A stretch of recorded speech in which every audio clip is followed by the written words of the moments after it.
on this. But again, my name is Nick Elam. I'm very happy to be here. I'm glad for all the organizers of the event for all their efforts to run a great conference, and then all of you for being here, for your interest in this topic. So I appreciate you being here to discuss the Elam Ending. We're going to take, it's going to be the one that's highlighted right there.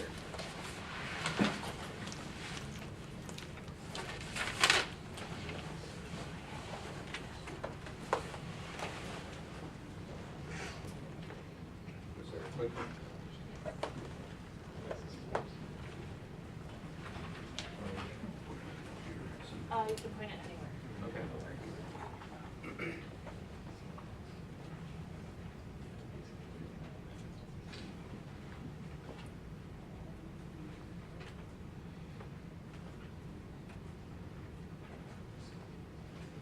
The name of the talk is a closer examination of two specific sudden death scenarios under basketball's Elam Ending.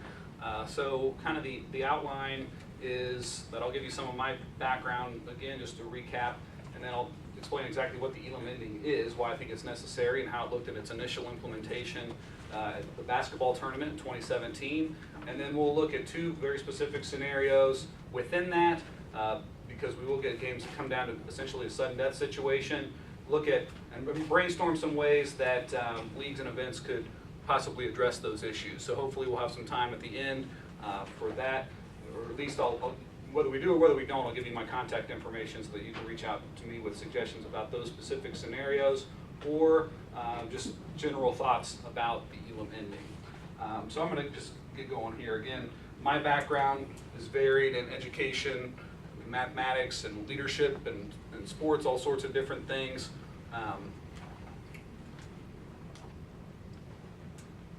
Thank you very much. So again, here's the outline for what we're going to be looking at.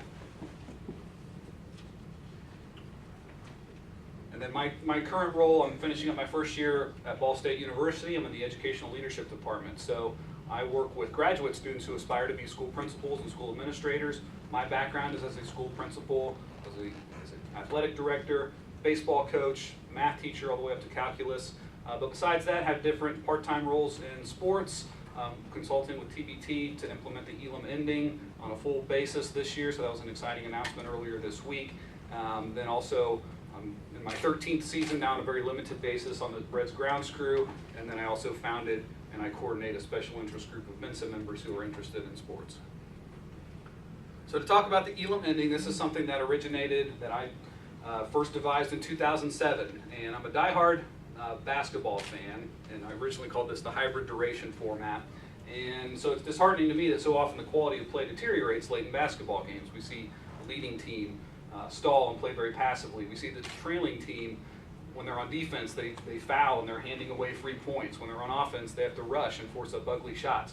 The whole combination of factors makes late comebacks very hard to complete from even very slim deficits, makes the outcome of games too predictable. And so we get really many big games and many good games that really just kind of fade out with a whimper without one signature moment or lasting image to carry on. So the idea was, if we look at what that's attributable to, it's the influence of the game clock. And so the idea is that you would play most of the game with a game clock and play the last part of the game without a game clock. And the idea is not really to change basketball, it's really to do the opposite. It's meant to preserve a more natural style of play through the end of every game. And if it works, it's meant to be sound and it's meant to be cool. And so the idea is that we can keep and enhance all the things that we enjoy about late game play, and then eliminate or alleviate the things that we don't enjoy. So when you say you're going to play most of the game with a clock and play the last part of the game without a clock, it begs two questions right off the bat, which is, well, when do you shut off the clock and what do you play to? So you would use, all these settings are written in pencil, and you would use different settings based on the league or the level of play. I'm going to use men's college basketball just because the numbers work out a little bit easier, but I think if we were to put this into men's college basketball today, we would shut off the clock at the 4-minute mark of the second half. And there's a few reasons for that. That's around the time when we would see a team with a medium-sized lead start to stall and play passively. It also happens to be the last media timeout in college basketball, so it makes for kind of a natural transition stage. Now the really serious flaws like fouling and rushing, we don't really see that until the last minute of the game, but you can't wait too long to shut off the clock or you're going to run into the same problems anyway. So I think you need to build in enough of an untimed cushion, and I think 4 minutes is the way to go for men's college basketball. Now, if we're going to cut out 4 minutes of a 40-minute game, we're essentially cutting out 10% of the game, and we need to find some way to add 10% of it back.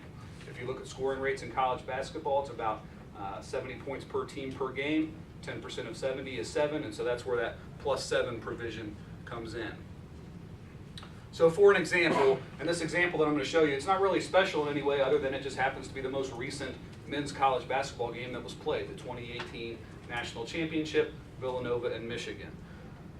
So in that game, once it got to the 4-minute mark of the second half, the next timeout or dead ball or made basket just happened to be a 3-pointer by Villanova that made the score 74-52. So if we were to use the Elam Ending in this game, we would shut off the clock and we would play the last part of the game to 81. First team to win, or first team to 81 wins the national championship. Now usually when I give examples, I use a closer game, but this one can still work here. And you think about what the benefit of using the Elam Ending might be in a situation like this.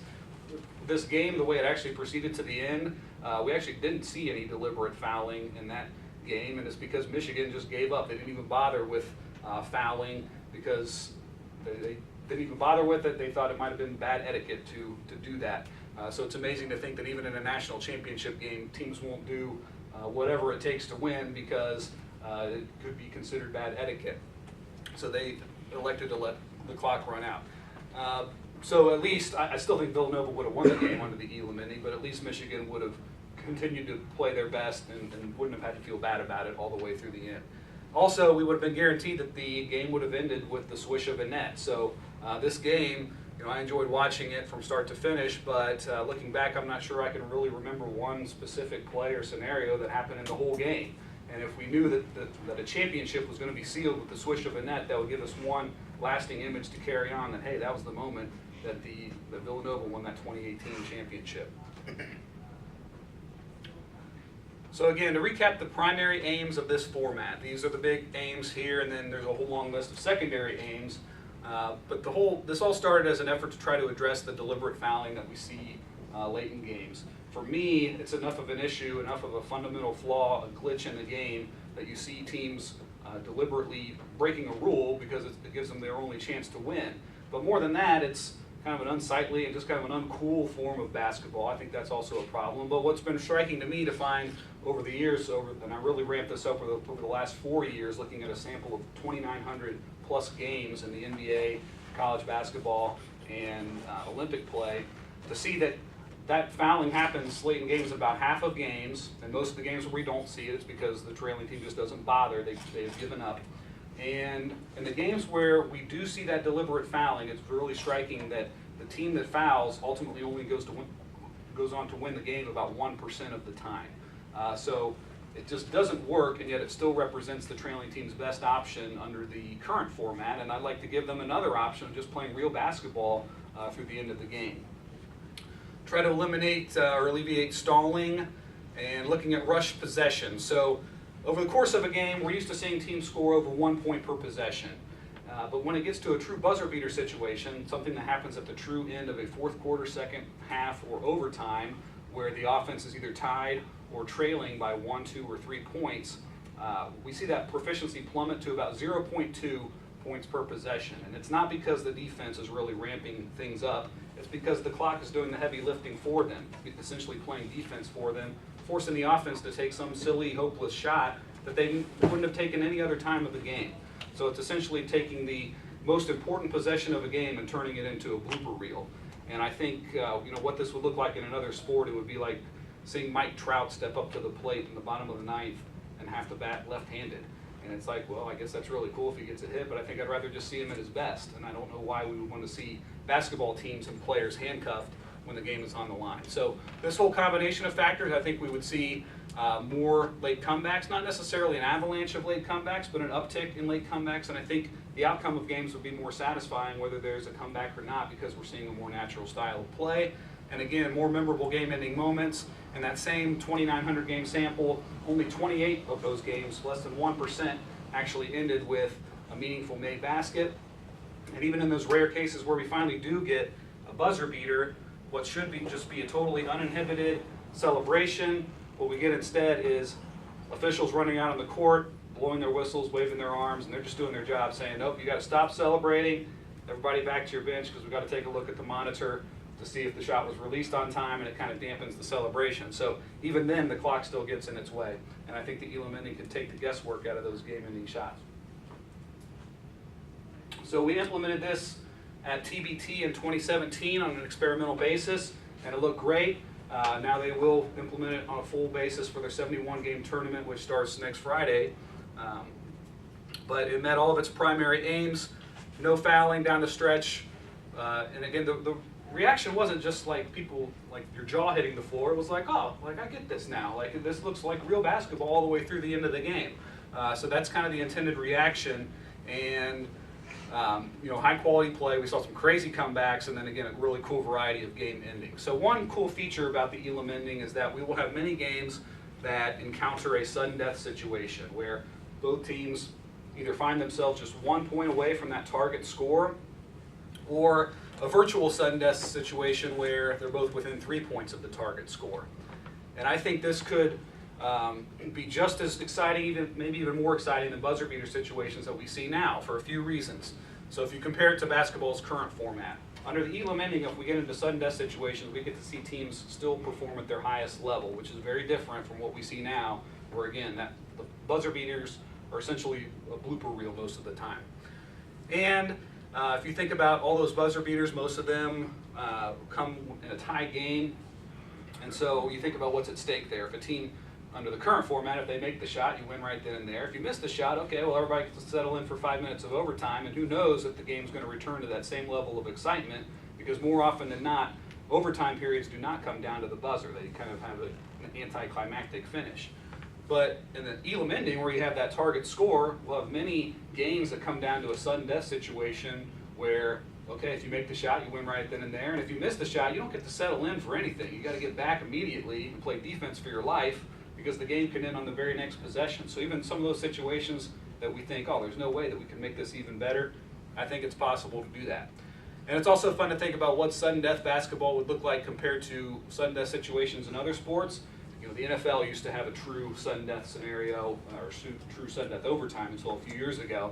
And that was cool in some ways, because when you had the ball, there was really a decent chance that you were going to score.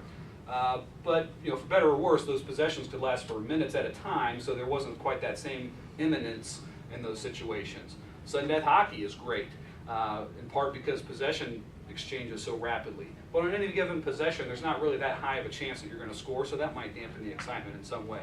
Sudden death basketball, when you have the ball, there's a pretty decent chance that you're going to score, and possession exchanges very rapidly until somebody scores. So that combination of factors, you might be able to verifiably say that sudden death basketball is the most exciting scenario in any sport. So I think that would be a really cool feature about the Elam Ending. Now, under that sudden death umbrella, there's two specific sudden death scenarios that I want to talk about today. So now that we have all the background, here's what we're talking about. One of those scenarios I call the 3-2-1 scenario. This would be if the offense is exactly 3 points away from the target score, and the defense is exactly 1 or 2 points away. So let's say we're playing, let's say it's my team playing your team, and the target score happens to be 80, and I have 77, and I have the ball, and your team has 78 or 79. And we'll just say 79. So it's 79, 77, I have the ball. Now, going all the way back to 2007, I remember working out on paper trying to figure out what teams should do in that kind of a situation. And I do think by a slight margin, the defense should foul in a situation like that to prevent a game-winning three-pointer. And there's a rough equivalent to that now where we see teams that are up by 3 in the closing seconds. They'll foul to prevent a game-tying three-pointer. Now, you could, you know, leagues and events could just let that play out naturally, but what I would be concerned about is, you know, here I am dribbling up the ball, just maybe even in the backcourt. I anticipate that you're going to foul, and once I see you lunge at me, I'm going to chuck the ball across the court and try to get a cheap 3-shot foul. And I think that might lead to some controversial or unsatisfying endings. So I think leagues should address that. Now, one other thing you think about is, you think, well, wait a second, I thought the whole point of the Elam Ending was to get rid of deliberate fouling. But there's a few reasons why I think that this is a little more forgivable or excusable than the widespread deliberate fouling that we see currently. So here's the list. One is that there is actually a decision to make here, whether to foul or whether not to foul. The fouling that we see currently, trailing teams really don't have any other choice, and it hardly ever works. So I'm not sure we can really call that a strategy. This 3-2-1 situation would arise in a small number of games. That's different from the deliberate fouling that we see in about half of games currently. Once you foul and you get past those free throws, that's it. There's no more fouling. So that's also very different from the fouling that we see possession after possession currently. The next one's my favorite, which is once you get past those free throws, now you're down to this thrilling finish. So I call it the calm before a truly inevitable storm. That's also very different from the fouling we see currently, where it just leads to such this crawl to the finish, this excruciating crawl. And the other part is that I think there are ways to address it, which is different from deliberate fouling, where the NBA and NCAA, going back to the 1950s, have tried to get rid of that and haven't been able to do so. So the best idea that I have now, but again, I don't know if we're going to have time for really a brainstorming session like I hope, but I'll give you my contact information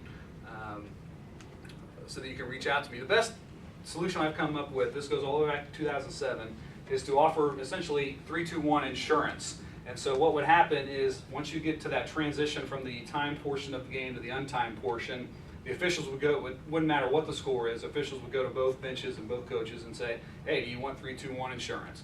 And what that would do, that would offer protection to the defense if the game ever got into that scenario. So let's say in our scenario again, 77, you have 79, I have the ball, we're playing to 80. Let's say you opt for that 3-2-1 insurance. What that would do is that would offer you protection, so you'd be guaranteed that you're not going to get lured into some cheap 3-shot foul that could potentially end the game. And the way it would look like on the court, like actually in action, is however we get into that 3-2-1 scenario, and it could happen a lot of ways. It could be me creating a live ball or a dead ball turnover with the score just right. It could be me gathering a defensive rebound with the score just right. It could be taking the ball out of the net with the score just right. However the game encounters that scenario, the officials would stop play immediately and say, you basically pretend as if you had committed a foul.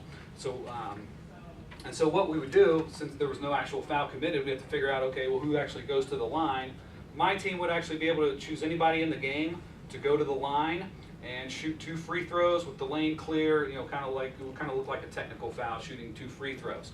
So the compromise there is that your team is guaranteed at least one more possession. You're not going to end on a 3-pointer. You're not going to end on some cheap 3-shot foul. The compromise for me is, hey, I get to choose my free throw shooter, so that's a really good chance for me to earn 1 or 2 points, which could be valuable. And the compromise for leagues or events is that they aren't going to run into some sort of a controversial, clunky, unsatisfying ending. So that's the best solution that I have for this particular instance right now. The other scenario I want to talk about is called the 2-2-1 scenario. This would be if the offense is exactly 2 points away from the target score and the defense is exactly 1 or 2 points away. So let's say we're playing to 80. Let's say I am on offense and I have 78. You have either 78 or 79. We'll just say 79. So 79 to 78, we're playing to 80, and I'm at the free throw line with 1 shot left to attempt. And again, going back to 2007, working this out on paper, I think by a slight margin, the right thing for the shooting team to do is to try to miss and try to get a rebound there to prolong that possession. And again, we have rough equivalents to that now. We see trailing teams, we even see leading teams try to intentionally miss free throws if the circumstances are just right under the closing seconds. So it's not really introducing a new flaw, but it's kind of a rough equivalent. And so again, I think that could lead to some controversial and unsatisfying endings if we get some sort of crazy scramble for a rebound. So I think leagues could let it play out naturally. I would prefer to take some measure, and the best idea at this point is to offer 2-2-1 insurance. Now this you wouldn't have to offer in advance. You could do this right when the situation arises. You realize, okay, we're in the 2-2-1 scenario here. Official just takes a quick second, says, hold on a second, coach, do you want 2-2-1 insurance here? What that would do, we would clear the lane, and the shooting team gets to pick anybody in the floor to shoot that last free throw, and then after that we're going to resume live ball play. The compromise there is that for the defense, they don't have to worry about some sort of crazy scramble for an offensive rebound.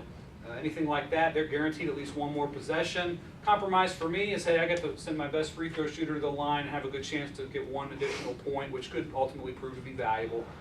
Compromise for the league and events is that they don't have to worry about some sort of a controversial or unsatisfying ending. So those are different possible modifications, if a modification is even necessary for those sorts of situations. So, but again, we'll have a chance here, and here's my contact information. You can reach out to me anytime. If you have ideas on how to address these particular situations, if you have ideas at all about the Elam Ending, I would certainly love to hear that. That's how these ideas get better, is through criticism and scrutiny, and so I love to hear all the suggestions. And we'll have a little bit of time for questions here, but I encourage you to enjoy the rest of the day, and definitely encourage you to tune in to TBT starting next Friday on the ESPN family of networks, checking out this revolutionary format, again, primarily to address deliberate fouling, but in the main spirit is to preserve a more natural style of play to give us more real basketball during the final stages of games. So thank you very much. We have time for several questions. Sorry if I missed this. The clock goes away. Do you leave the shot clock in effect, or do you just trust that they'll? Great question. The question is, do you leave the shot clock in effect? Yes, absolutely. You would continue to use the shot clock. We want to continue to have that good palatable pace of play. But what was really interesting is, thinking back to TBT Jamboree last year, there was a team, two teams were playing. One was a Rutgers alumni team. And so we had, when the game clock shut off, it was 67-54. That Rutgers team was trailing 67-54. So we're going to play first team to 74 wins the game. And the Rutgers team goes on this 14-0 run to take the lead. And, they didn't have to play like this frantic pace to do it. It was like this kind of like slow burn where they were getting just these good, solid possessions during that final stretch, getting their best shot, not having to throw up these ugly shots. And you could feel the tension rising in the gym that day. So they went on this 14-0 run and took the lead, and then the other team actually came back again and won on like a breakaway layup. So that was really cool to see. But to bring it back to your question, if we hadn't used the shot clock at all during that final stretch, then the teams might have a little bit too much time to be selective about their shot. We still need to have that good, palatable pace during that final stretch. So thank you for your question. Yes. I'm curious so is that target point pace dependent for that game? So like if I'm an underdog and I try to slow the game way down to have fewer possessions, is that taken into account? You're taking me way back to the birth of this idea in 2007, when my first thought was that each game, like the scoring rate from that game, would help to determine, the formula for determining the target score. I still have a soft spot in my heart for that concept because it's a little less arbitrary, but ultimately I think that's just a little harder to sell because people in the gym are just wondering, how'd they get that target score? Where'd that come from? So. We're using just a hard number, the +7, no matter the game. Last year, going into TBT, we talked about, because we don't have the same stockpile of scoring data from TBT games like we do for NBA or NCAA, so it was a little bit of a shot in the dark. We talked about, because they normally play a 36-minute game, but they're going to cut out the last 4 minutes. We talked about under 4 +7. We talked about under 3 +7. I made a mild push for under 4 +8. I thought that might work a little bit better. Ultimately, they went with under 4 +7, so I was just worried, that +7 is not going to be enough. But tracking the average length of game time that was elapsed during that final stretch, there was kind of a wide range, but it averaged out to 3:55, which was amazing. That we're taking out 4 minutes of game time, we're replacing it with 3:55, and if we'd gone +8, it would have been over that a little bit. And it was good, clean basketball rather than very choppy and sloppy basketball. So that was cool to see. Yes. Under the first 3-2-1 scenario, have you thought about separating change of possession with live ball turnovers versus, like you talked about, made baskets? I have. This is amazing that you have asked that question, because again, I've began addressing that issue back in 2007. But what you just said, I haven't thought of until just a few months ago. Because if you think about, oh man, I'm trying to think here, because depending on how that you might get into that, if you think about how that would naturally play out, that might determine how picky the offense is and how much ability they would have to give it to their best free throw shooter in a situation like that. I hope I'm making sense here. But I have thought about trying to distinguish from, say, if you encounter that situation after a made basket or a dead ball turnover from live ball turnover, defensive rebound, would that affect whether the offense should get to choose its free throw shooter, or whether they should just automatically have to send the person who created the turnover or got the rebound? I've thought of that. That's still in the bank of ideas. I think right now it's kind of just make it more confusing, but it's somewhere in the idea. One to follow up. So the other thing is with a live ball turnover, you have the chance of a fast break, right? Where you're basically you're forcing the team who gets the turnover to shoot free throws rather than a layup. Mm-hmm. Oh, I see what you mean there. Yeah. Or if it's traditional basketball, or like if you're playing to a set value, they're down 3, they get a turnover, they might just stop and pull, which to your point takes away some of the. So that's what's so fascinating about this, and why I'm so excited to see how it plays out over the course of 71 games here is, yeah, if you get a fast break in that situation, do you want to go for a layup or do you pull up for a 3? It's hard to say. So. It's so interesting. But again, this is where we need some crowdsourcing and some brainstorming. And please reach out to me at this address here if you have ideas. Yes. Quickly, last one, please. What do you do about timeouts in that open period? The- Are they still allowed, or? Yeah, timeouts are still allowed. Now, personally, I wouldn't mind getting rid of timeouts totally, especially like live ball timeouts. I wouldn't mind saying, hey, they're gone. But that's kind of a tough sell. But so you still have the ability to use timeouts. He's not a coach, apparently. I'm a coach.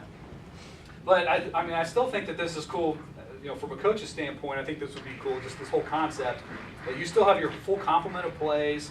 You don't have to really go to gimmicky plays. You can still use your big men late in games, because now we see it's become such a guard-dominated game down that final stretch. You can see big men continue to play a big role. I didn't hear what you said. Where's John? Oh, yeah. Who cares about that? Yeah. So I don't know. I think there's a lot of cool possibilities. So maybe it's a great idea. Who knows? Maybe it's the worst idea in the world. But we're going to find out here over the next few weeks. My mind is thoroughly blown. I don't know about you guys.